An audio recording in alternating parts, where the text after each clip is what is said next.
Welcome to the Audio Production Workshop. I'm here with Scotty Middleton from Cancer Bats and now producer. Yes. Is this correct? Yeah, thanks for having me, Chris. Oh, absolutely lovely having you here. Now, let's start from the beginning. Now, you've always had an urge to record. Didn't you do your first, Cancer Bats EPs? Was that the vibe? Yeah, exactly.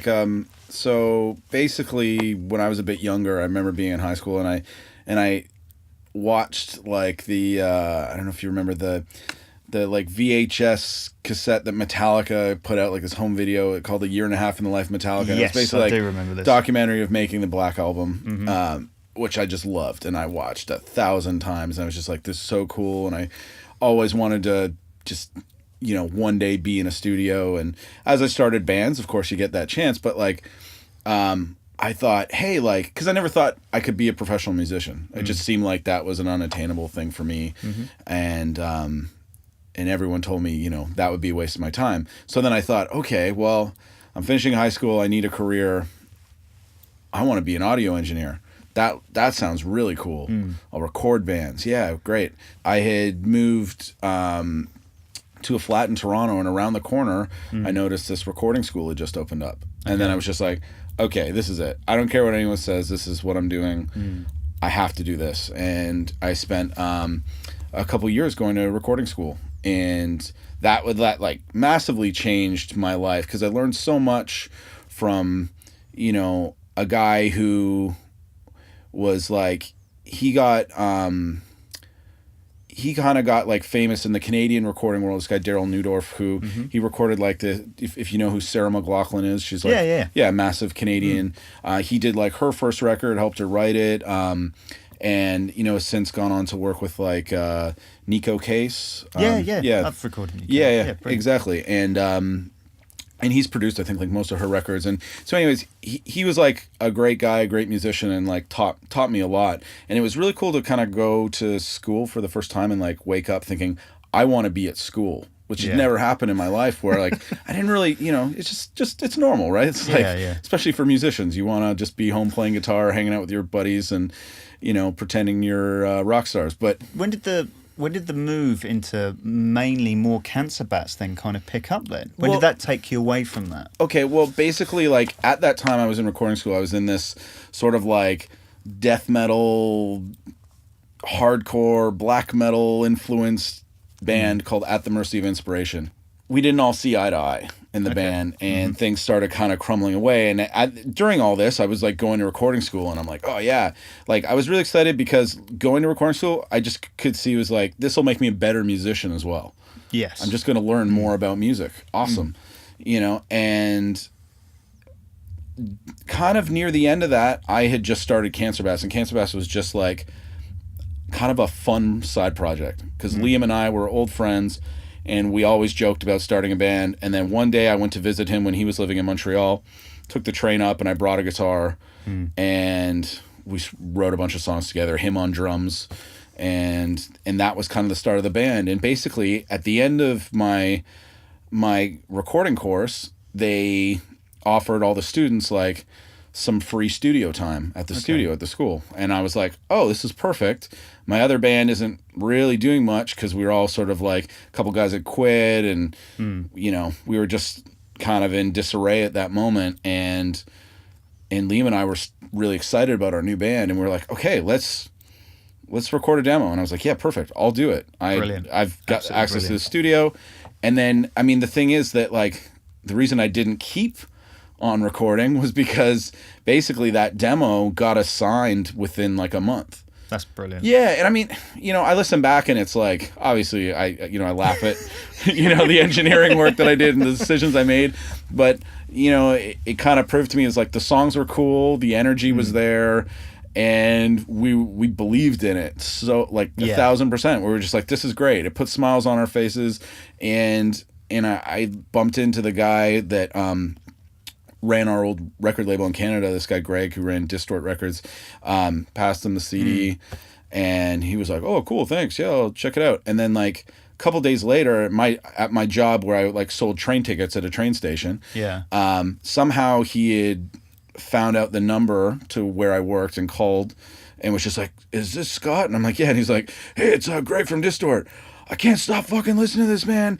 This is brilliant. Like, it's all that's been in my car for the last week. I'm freaking out. Like, when can I see you play? And then it just kind of went from there. He like just absolutely loved our band and believed in it. And then it was just that took me on this ride of being, you know, a professional musician. One of the things I've noticed is, especially on like the first few Cancer Bat albums, you're working with the same producer, like was it Eric Ratz and Kenny Long as well. I think he's started doing a lot of engineering and helping out a lot. Exactly, yeah. Was it all in Vesper Studios? Was that the majority? Well, yeah. Or was it a little bit of Vesper, a little bit more Metalworks? This is all like studios. Yeah, okay, so basically like our first record, Birthing the Giant, the guy who produced it was this guy, Gavin Brown. So he's responsible for like the first 2 Billy Talent records. I'm trying to think of other stuff that you might know. But there's like Canadian bands like 3 Days Grace. He's worked with Metric and Tragically Hip. And he's worked with all these like really well-known Canadian bands. And he was the guy that basically hired, like Kenny was like his editor at the time, and Ratz was his engineer. Right. And he produced it and, you know, worked massively on the songs. And he helped us a ton with learning how to write songs, you know, and he's a bit of like almost like a Rick Rubin kind of guy, very much has that vibe about him. And he just really taught us how to be better songwriters more than anything. Brilliant. And, you know, and that was really valuable. But the thing was, I think we had this really excellent personal connection with Kenny and Ratz because you know, they were the guys like in there with the studio, like really showing us how to be better musicians in a lot of way. Not that Gavin wasn't, but at the time he was also working on another Canadian band. And so he would kind of be like in and out of the studio and be like, okay, cool. So here's what you guys are doing today. I'm going to go check on this other record I'm making simultaneously. Yeah. And okay, so you know, have known producers to do that. Sure. They're all dipping out. And I mean, in and you know, out and for us that wasn't necessarily ideal, but we just kind of like went with it, and that was that. And you know, and then that allowed us to really get this bond with Eric and Kenny. And so when it came time to do the second record, and we were like trying to figure out who would produce it, we just kind of started talking to Ratz and like, hey man, like we loved working with you and Kenny. Can we do this again, but just us? Yeah. You know? And he was like, absolutely. Yeah, I'd love to. And it was cool because like we weren't sure if like, you know, some guys are just strictly engineers. Yeah. And he was like, no, I'd love to produce it. And then so we went and did Hail Destroyer with just the two of them. And it was also interesting too because our original bass player, Andrew, he had quit the band because he wanted to pursue a career in graphic design. Did you play all the parts on that album? Yeah, I did. Yeah, on the first album too. It was just like, you know, the producer kind of made the decision. He's like, listen, Scott can get the better result, and I ended up playing it. And it's like no disservice to him. It's just Andrew, like in, you know, much the reason he left the band, he literally said, he's like, it's not my dream to be a professional musician. He's like, I love playing and playing with you guys because you're my friends and it's fun. But like, he's like, I started a graphic design company. That's really what I want to do. And you have to respect that. Yeah. I also think making those decisions in a studio, especially when things are so raw and really obvious as well, you have to go with what is there to get things moving because you can get so stagnant. Well, for sure. And I mean, and that's how you run out of budget.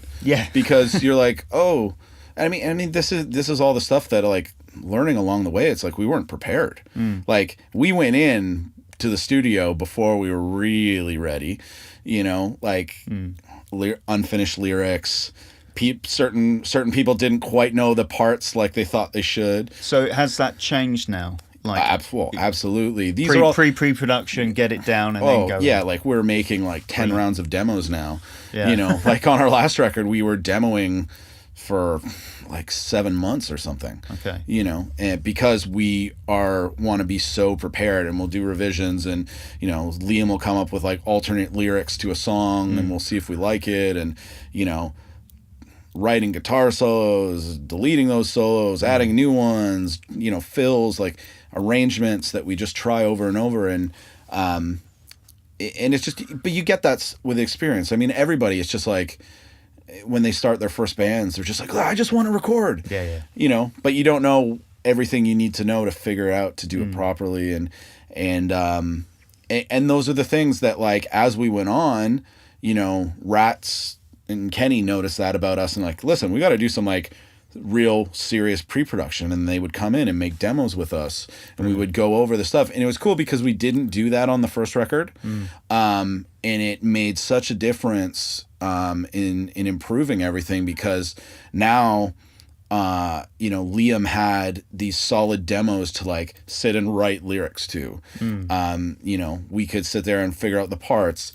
You know, there were still things that like we should have ironed out better, whether it was like what tempos we were playing the songs at, and you know, if we could have maybe arranged something better, or if something was, it's just like, it's all hindsight now, and whatever. I'm proud of everything we've done regardless, but I learned so much from those experiences along the way that's what you know, I'm always teaching bands I'm working with now, where I'm just like, okay, listen, we're not stepping a foot into the studio until you know what you're playing, because especially these days, it's like the budgets are so much smaller to like make records, you know, compared to like even, you know, when we were starting out, like, you know, 10, 12 years ago making our first records, and it's like, there's no way you can waste that time. So I'm always just like really like drilling the bands that I work with. Okay, I need to know exactly what you're singing and when. Yeah. Or if we don't know that, that means we take a break in the middle of recording, and we don't do vocals until you absolutely know what the plan is, right? So, now, obviously moving into producer world that you are doing. With your producer mindset, obviously you work with Rats, Kenny, and obviously Ross Robinson. Yeah, for sure. What do you feel you've picked up from them and kind of tweaked it to your advantage for when you do step in the studio? What things are you kind of making sure that you're...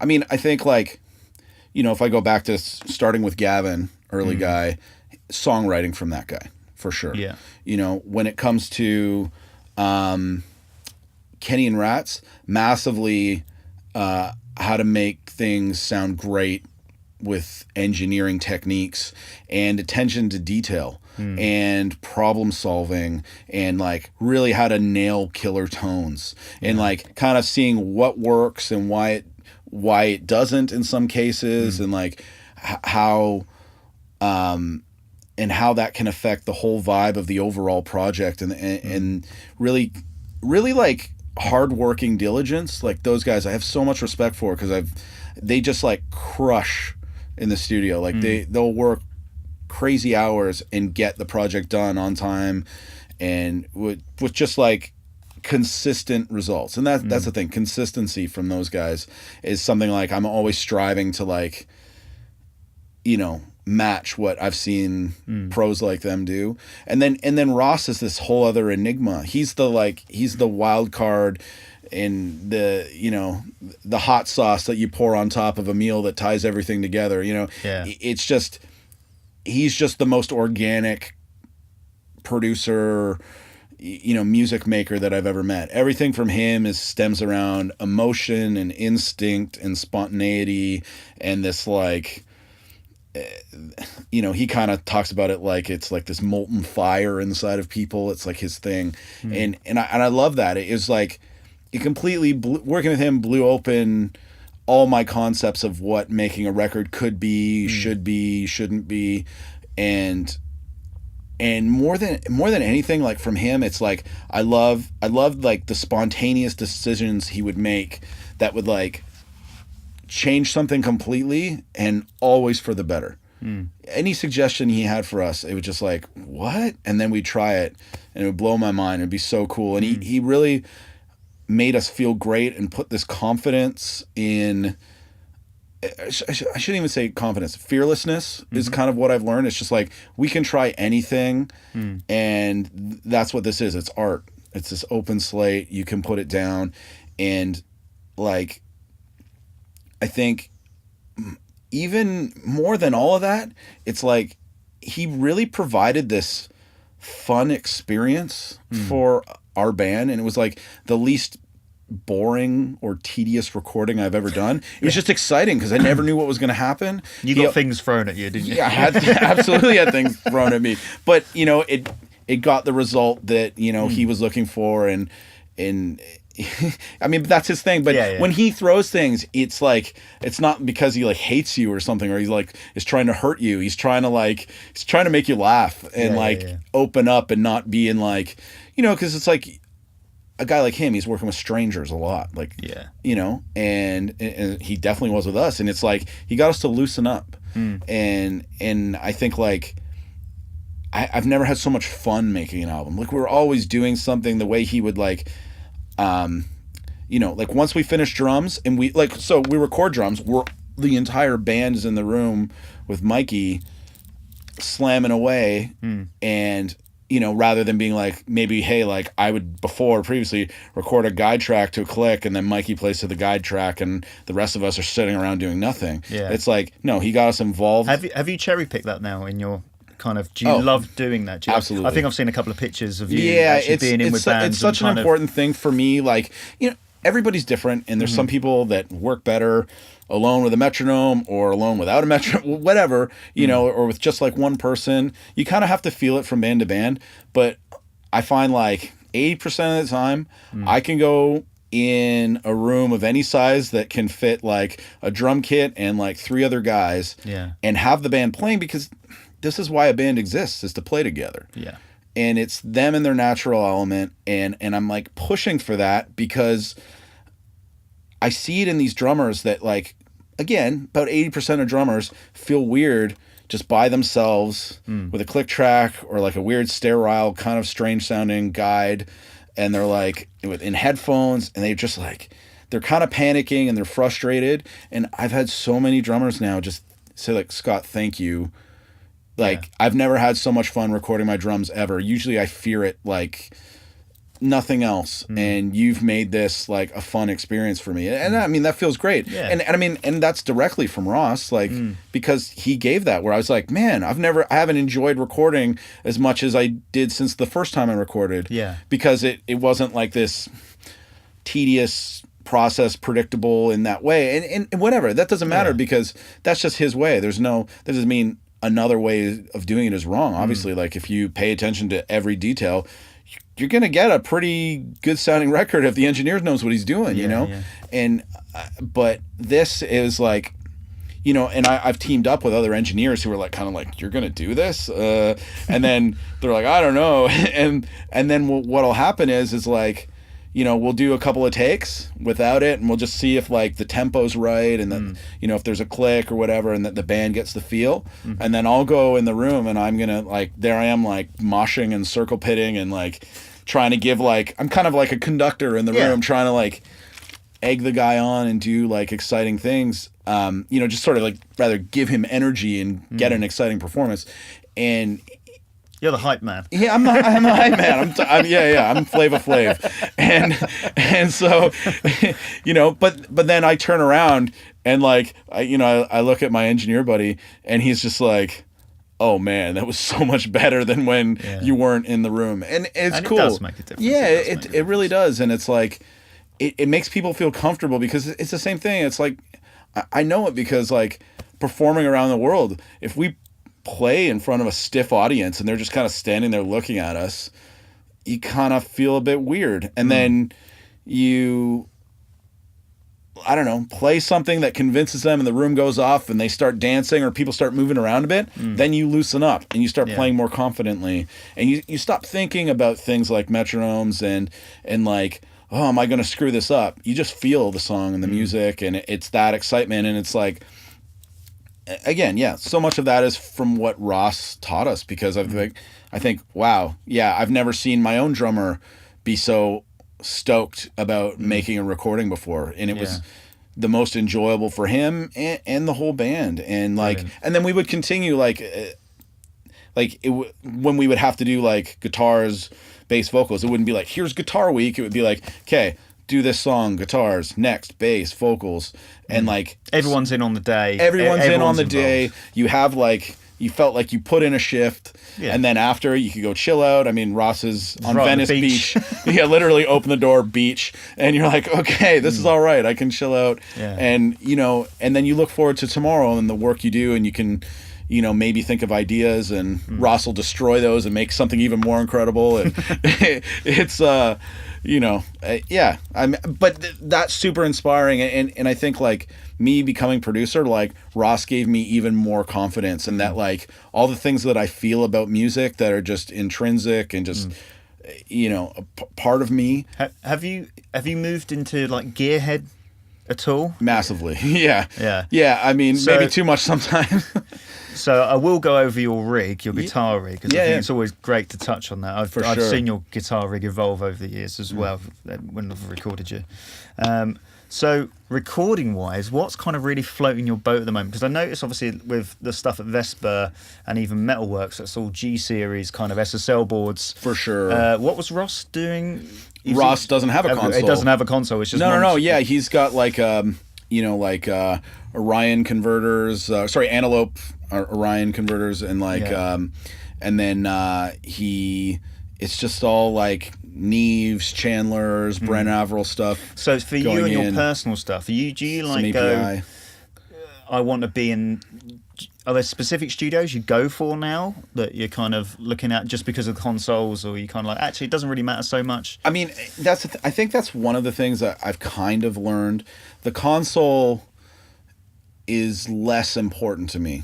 You know what I mean? Because like I don't need an SSL to track a record. I mean, yeah, of course it's nice. Yeah. But I mean, I would rather have a nice rack of Neve pre's than that.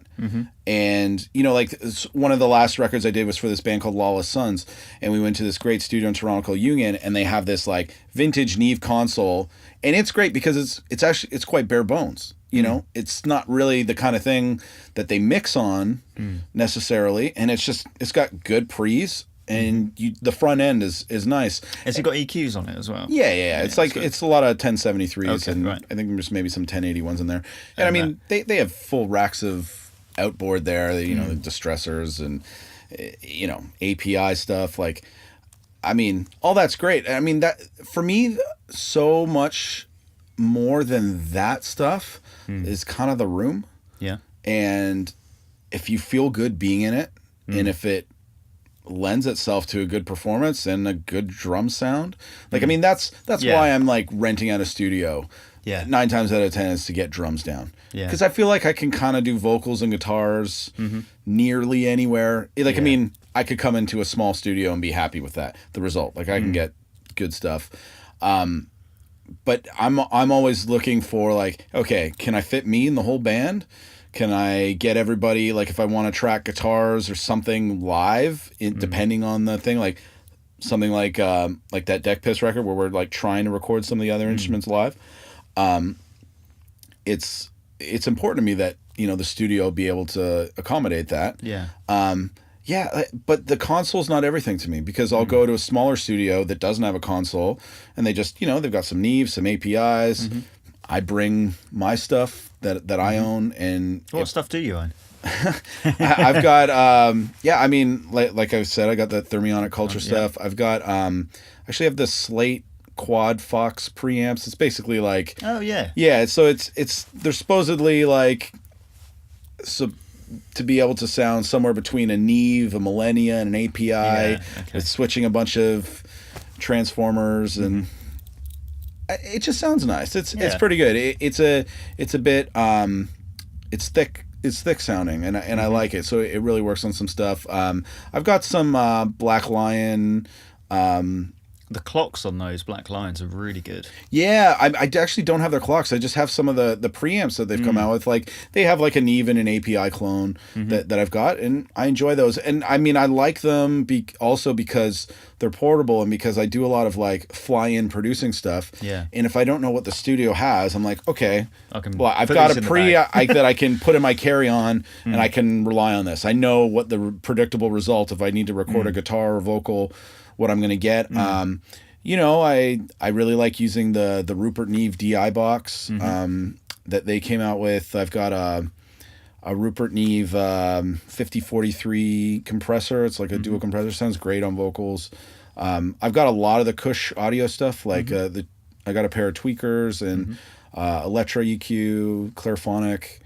I really like the Elysia stuff. Their EQs, the X filter, and the envelope, which is more like a transient designer. Sounds awesome. I kind of like I think I went a little overboard on some compressing that like I bought more than what I would need in certain situations and stuff like that. Because also like I'm not always doing the mixing. It depends on the project and budgets and stuff like that. And so I've kind of been learning a lot in that way where I'm like, okay, I kind of need more on the front end of things. Better mics, better compressors. Sorry, not better. Better mic pre's is what I mean to say. And EQs because I love EQing on the way in because I'm a guitar guy. It's like I do that every time I plug into an amp. I'm getting the tone. Now, I'm not like because the thing is like mixing in the box or something like that. There's just endless possibilities. There's like a million plugins. I kind of like committing myself a little bit, so I don't have to think about it as much later. If I can get the mix sounding like 90%, 95% there, I'll be able to sleep better at night. Yeah, and handing it over to the mix guy as well. Exactly. Well, and also being like, hey, like this is the sound we want. This is here. Like, augment this so it fits with, and has balance. But like, this is the entire intention of why we put a mic up in front of a cabinet. Because otherwise, record a DI. And you know what I mean? Like, it's almost like that for me, where I'm like, I just really want to carve that guy's sound and be happy with it then and there. Yeah. Oh, I hear you. Now, talking recording guitars and guitar tones. Now, are you still running diesel? Oh yeah, I love diesel stuff. Still running the diesel. Do you kind of mix it up in the studio? Oh, for sure. I mean, diesel's not going to be good for everybody. I have a few different amps in my collection. I have an old 80s Rivera M100 valve head that's great, and then I have like this handmade custom head of mine made by a company called Morris Amps, which is sort of out of like Niagara Falls, Ontario area, and that guy like custom made me an amp from the ground up, and I told him exactly what I wanted, and it's really versatile. It has a beautiful, clean, just thick mid-range, and it does something that the diesel can't do, but vice versa. The diesel is just this all-encompassing rock beast and metal beast that like is tight and can cut through the right way. It has a massive bottom if I need it to. Sounds great with down tuning and band like Out of the Ruins I use like 7-string guitars with, something like that. It's like it can really accommodate that. And and then we mix up speaker cabinets to taste and stuff like that. And I like getting a blend of usually not more than 3 amps. That would be kind of like the maximum, but usually 2 is probably going to get me the best result, I think, that I'm happy with. But on stage, you're just dealing with diesel? Well, just for ease? Is that the vibe? Yes and no. I mean, like, it kind of depends on the situation. Like, when I'm touring in Canada, I'm using if we're talking about like live situation, like I'm going to use diesel, but lately I've been pairing it up because Jay has this massive bass sound that is almost more guitar-like in some ways. Like he's running like the orange AD 200. Yeah, that's his European rig. But but at home he has these old Canadian amps called Trainers. Oh yeah. Yeah, and then he has like this old Ampeg V4, and so he started running 2 amps. Okay. And then he runs all these fuzzes and he's cranking his mids. Yeah. So I've got to like kind of compete now, especially as our rigs evolve. So I have been running 2 heads. So I'll do like the diesel and the Morris together, or the diesel Rivera. Rivera's kind of somewhere between The two. those two, and I, so like when we did our last, we did that run of Bat Sabbath shows, where for people who don't know, we do like a Sabbath cover band for fun sometimes. Which you have to go and see it because it's absolutely ace. Thanks, man. Yeah. And so I brought, because the Rivera is a newer amp for me, and I brought that out on the tour, and I just did the whole thing on the Rivera, and it really worked. It kind of covered the ground of the vintage and then the Cancer Bat's more modern sort of stuff. So that's fun. It sort of gives me the extra balls I need to like really push through the stage mix and stuff like that. And are you still running the Torpedo stuff? Yeah, I mean, honestly, that's been kind of like a secret studio weapon for me. I think they're great. I love it. Absolutely. Like, for me, I'm not a fan of the Kempers and Axe FXs like so many people are. I think those things are useful tools. Like, I mean, I never have their purpose. Yeah, I never really like to like, hate on any guitar gear or innovation like that. I mean, that stuff's been around forever. Like, I mean, I've been using like, fake amps since I was a kid with my Boss multi effects and just running those like through DIs. Like, I mean, when I was a kid, my first bands, like, I was like, oh, I don't need an amp. I just can plug in this straight front of house. And that, of course, the engineer's cringing and laughing at me and hates me, but whatever.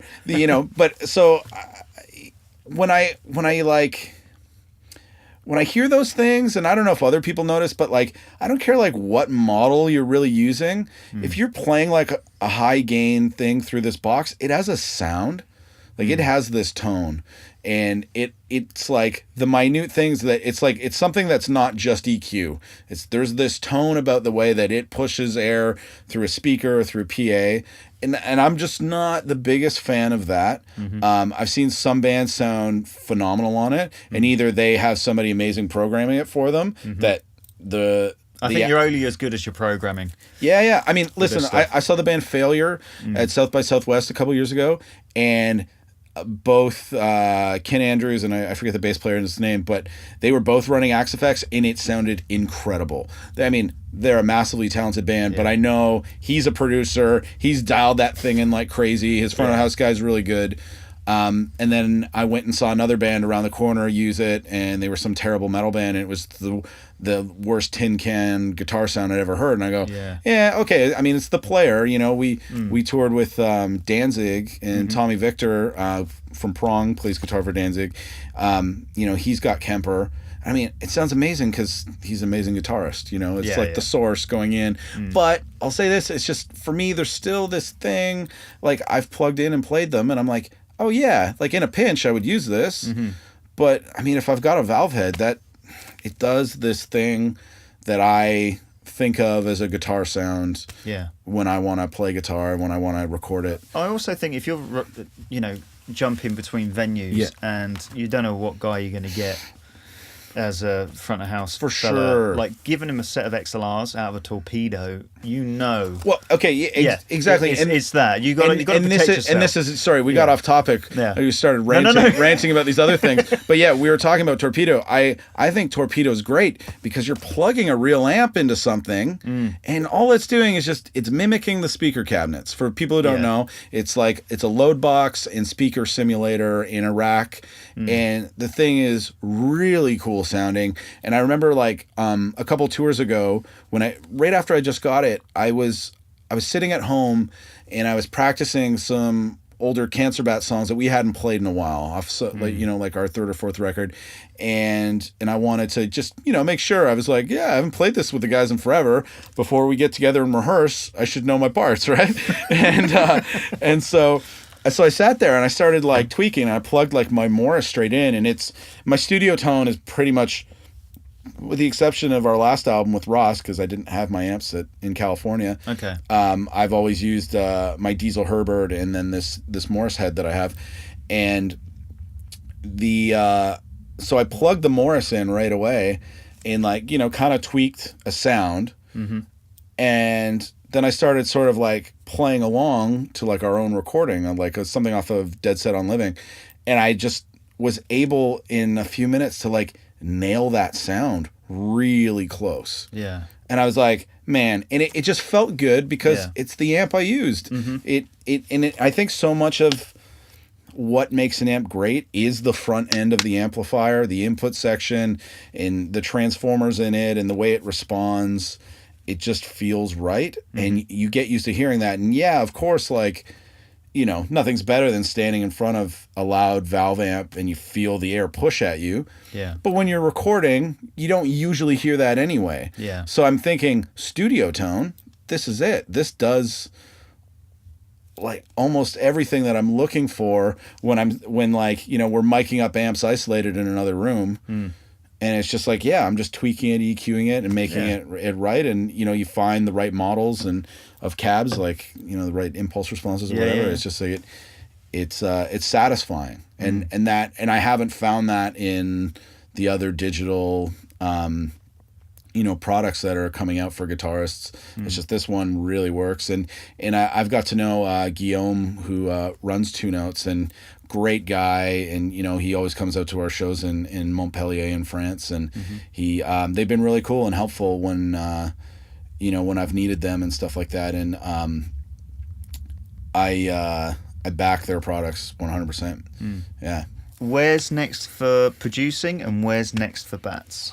Okay, so for producing, I'm currently in the middle of finishing the Deck Piss record, the Lawless Sons record, and then, I mean, I'm kind of this guy where I've been taking on a lot of different things. There's also this other band in Slovakia that I've been working with, who are in the process of changing their name, so I don't know their new name. They used to be called Mama's Knows Best, but they're changing their name after some lineup changes and stuff like that. So I'm working on a record for a band there. I've been doing some stuff like with some bands, like doing pre-production over Skype and working on songs and stuff like that. So yeah, gotta finish up Deck Piss, Lawless Sons, eventually gonna go with this band from Slovakia, and currently doing pre-production with that band Shock Horror.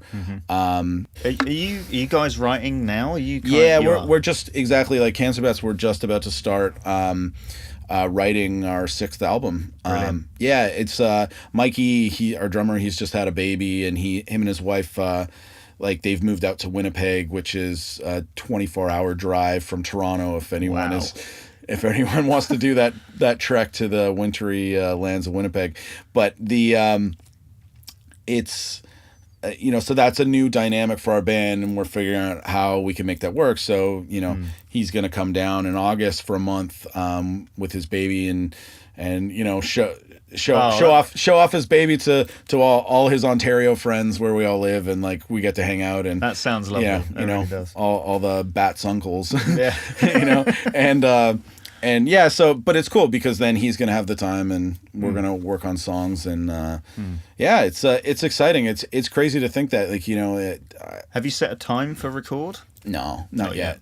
Which is good, because for me, I know what it's like to rush something, and how that could go really wrong really quickly, and thankfully that, you know, even when we were kind of rushing, I still felt like we got lucky, and the batch of songs we wrote was good. But now we're definitely of the mind of like, okay, we've written a lot of songs. Like, let's make sure that we're putting something really great down. And I mean, we really did that, I think, on the last record, and we were like quite happy with how the songwriting went. So we have a bunch of that.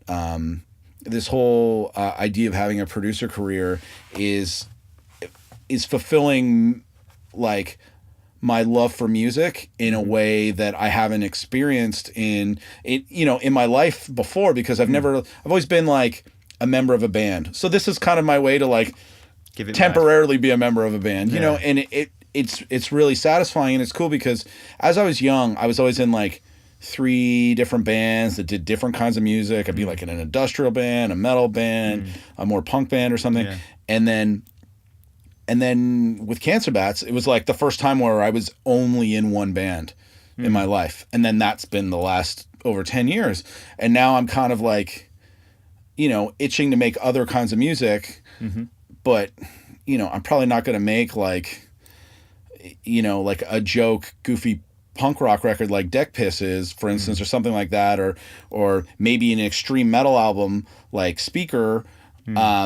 because that wouldn't make sense in the realm of cancer bats necessarily. But still being part of that creative process does help exercise. Well, for sure. I mean, that creative part of you, which is really important. Yeah, it's the essence of being a musician for me. Like, and that's why I love taking that the next step and showing, other people who might not have the same experience that I do, and helping them, take their bands to the level of that, I've been at with mine.